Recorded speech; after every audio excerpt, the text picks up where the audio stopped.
Assalamualaikum warahmatullahi wabarakatuh. Selamat pagi murid-murid Bapak yang Bapak cintai dan sayangi. Alhamdulillah kita berjumpa kembali di pagi yang cerah ini. Mudah-mudahan Allah selalu memberikan kesehatan, kebahagiaan, keselamatan kepada kita semua. Amin amin ya rabbal alamin.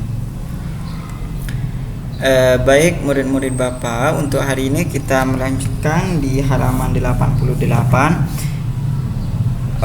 Sebelum halaman 88, di halaman 81 dulu. Kita akan belajar tentang benda padat ya. Benda padat itu bendanya itu padat, kemudian tidak akan mudah berubah ya. Bentuknya tidak akan berubah jika kita tidak olah kembali ya. Contohnya itu di sini ada pensil ya. Bapak kan ya, pensil itu tidak akan berubah dimanapun dia berada kecuali kita ubah dengan cara diolah gitu ya. Intinya pada dasarnya pensil itu tidak akan berubah ya. Bentuknya tidak akan berubah. Contohnya buku ini dimanapun berada, buku ini tetap akan utuh seperti buku ini ya, tidak akan berubah bentuk gitu ya. Dimanapun berada, ditaruh di kamar mandi pun tetap menjadi buku gitu ya. Ditaruh di dalam lemari, ditaruh di atas meja, tetap menjadi buku. Ditaruh di dalam gelas ya, tetap itu bentuknya buku ya.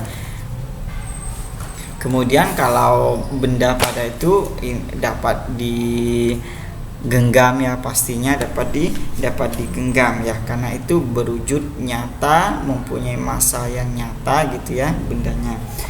Oke, di sini Bapak tidak mau ngasih tugas untuk benda.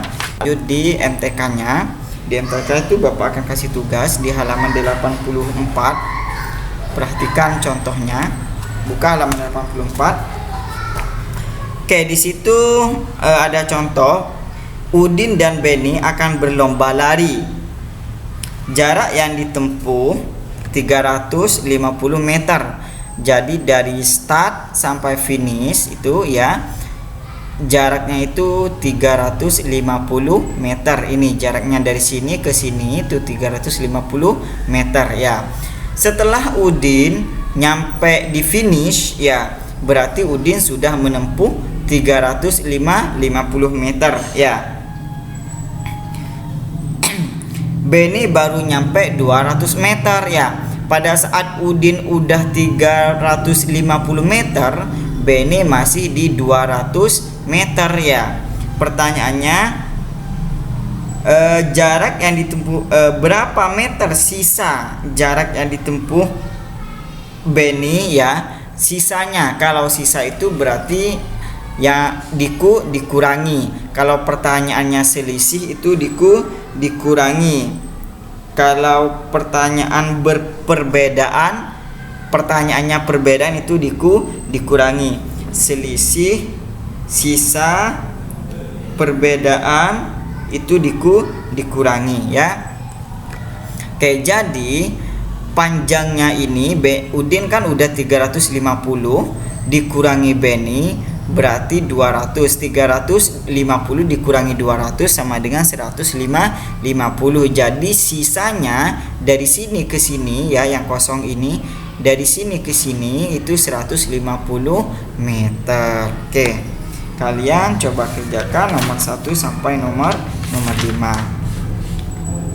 Setelah itu di sini kita belajar benda cair. Benda cair itu tidak usah Bapak jelaskan. Benda cair itu benda yang mengandung air ya, benda yang berair ya. Bukan cuma mengandung ya, benda yang berair ya. Karena kalau cuma benda yang mengandung air, caden atau odol itu termasuk benda apa enggak? Benda cair apa enggak ya? Berdasarkan kimia, odol itu tidak masuk benda cair itu seperti campuran antara tanah dan air, ya larutan, ya seperti yang Bapak jelaskan kemarin, larutan, ya. Jadi odol itu termasuk larut, bukan benda cair. Akan tetapi jika itu sudah mencair, ya mencair berbulan-bulan sudah kadaluarsa, kebanyakan kandungan airnya mencair meleleh, maka itu dapat dikatakan benda cair. Oke. Kalian di sini tugasnya di halaman 89 itu kalian cari benda cair yang ada di sekitar kita selain dari yang Bapak contohkan kemarin, ya. Kalau kemarin kita ini benda cair itu ada air, minyak goreng, bensin, solar, tinta, cat, ya. Kalian cobalah cari minimal 3 lah, ya 3. Alhamdulillah, syukur-syukur kalau kalian jawab sampai 5, ya. Di halaman 89 itu kalian taruh di buku paketnya. Oke, setelah itu, ya, kita akan belajar PKN. Di PKN itu ada di halaman 92. Kita akan belajar tentang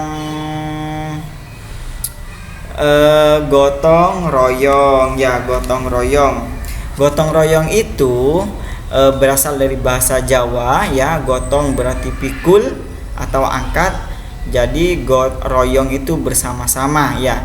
Jadi mengangkat bersama-sama atau bekerja bersama-sama, yaitu gotong royong.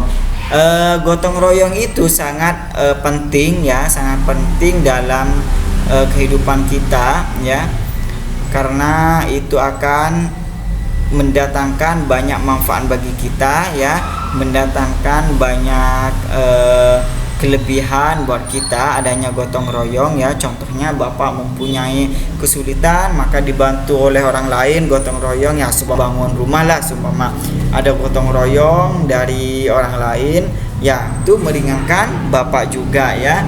Oke. Jadi dapat ditarik kesimpulan bahwa manfaat dari gotong royong itu yang pertama meringankan beban pekerjaan kita semakin ringan, ya, karena dibantu orang. Menumbuhkan sikap sukarela antar masyarakat kita, itu sikap simpati kita akan muncul, ya, sikap rasa kasih sayang kita akan muncul.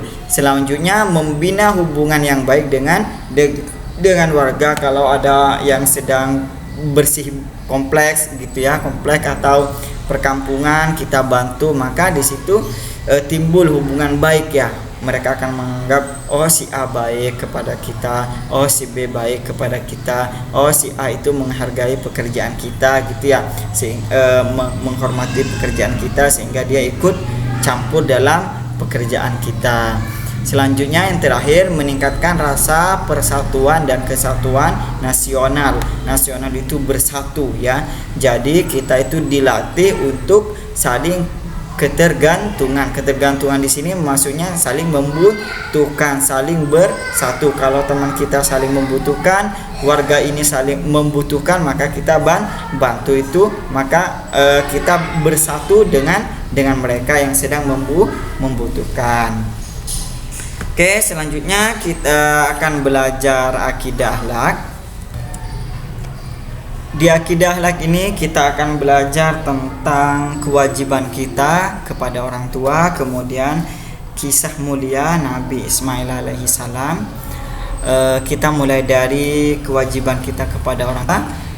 Apa yang sangat wajib, ya, selain kita membantu, selain kita patuh. Intinya itu kita selalu mendoakan orang tua, memintakan kepada Allah agar orang tua kita, bapak ibu kita yang masih hidup diberikan kesehatan, keselamatan, kebahagiaan gitu, ya.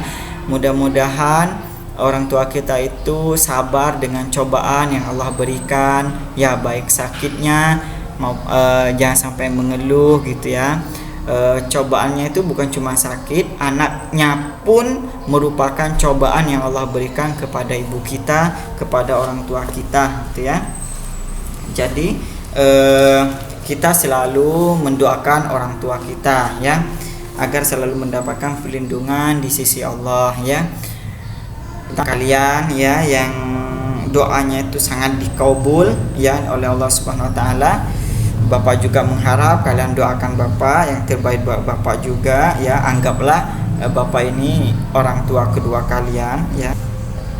Kayak itu kewajiban kita terhadap orang tua kita. Selanjutnya kita akan belajar kisah Nabi Ismail alaihissalam ya. Nabi Ismail ini merupakan putra dari Nabi Ibrahim dan si Hajar ya. Mereka berdua ingin menginginkan anak, kemudian Allah berikan seorang putra yang bernama Nabi Ismail. Nabi Ismail ini adalah salah satu contoh anak yang harus kita teladani ya. Nabi Ismail ini orangnya patuh kepada orang tua, apa yang orang tua ucapkan dia ikuti, apa yang orang tua larang dia tidak kerjakan gitu ya. Dia sangat tunduk patuh kepada orang tua sebagaimana para nabi-nabi yang lain ya. Saat umur 7 tahun ya, Nabi Ismail ini diajak oleh Nabi Ibrahim dengan Siti Hajar ya ke kota Mekah ya. Mereka itu pada saat mau ke kota Mekah, mereka berjalan dari padang pasir ke Mekah, kemudian sempat bermalam atau nginep dulu ya karena perjalanan itu panjang, nginep di Muzdalifah. Setelah itu pada saat dia tidur ya, Nabi Ibrahim tidur, datang sebuah mimpi itu merupakan firman Allah ya. Firman Allah kepada Nabi Ibrahim. Apa firman Allah?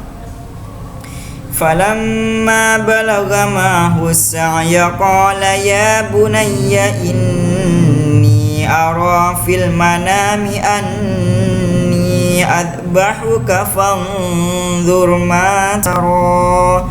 Qala ya abati if'al ma tu'mar satajiduni insyaallahu minas sabirin.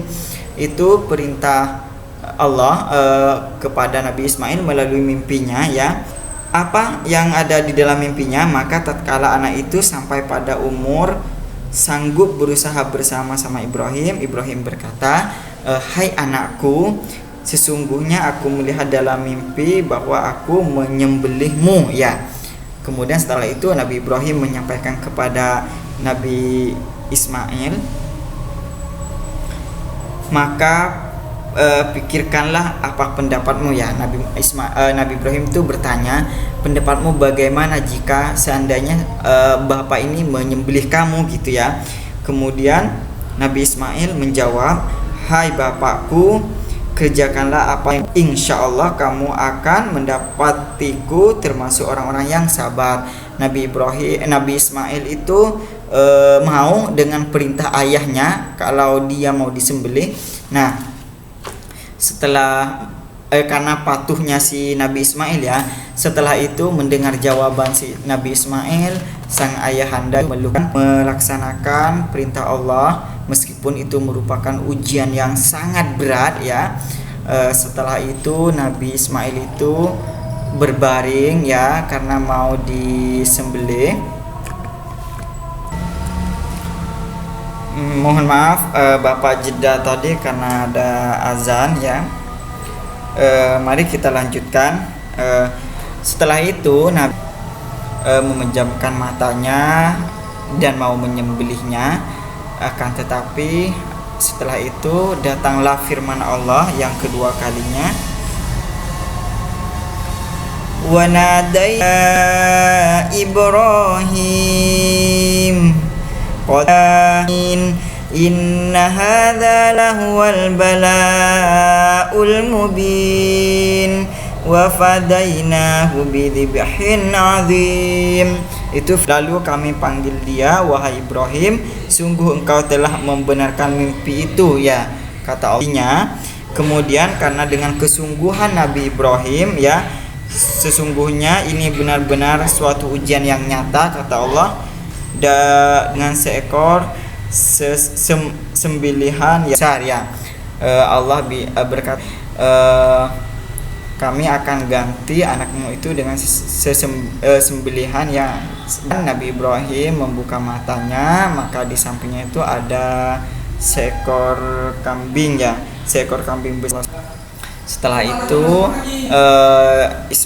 Nabi Ismail diganti dengan kambing itu, maka Nabi Ibrahim dan Nabi Ismail ya, sampai Nabi Ismail dewasa. Maka dari situlah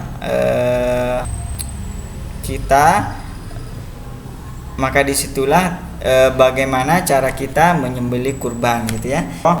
Salah satu sejarah adanya kurban akan tetapi untuk pembahasan saat ini contoh bagaimana kita itu mempunyai sifat yang bagus, yang tunduk kepada orang tua, tunduk dan patuh kepada orang tua. Oke, itu saja untuk pelajaran hari ini. Untuk kalian kerjakan tugasnya di pelajaran ini. Di akidah tidak usah kalian tulis, cuma kalian menyimak saja ya. Mudah-mudahan kalian paham dengan apa yang sudah Bapak jelaskan. Terima kasih atas perhatiannya. Wassalamualaikum warahmatullahi wabarakatuh.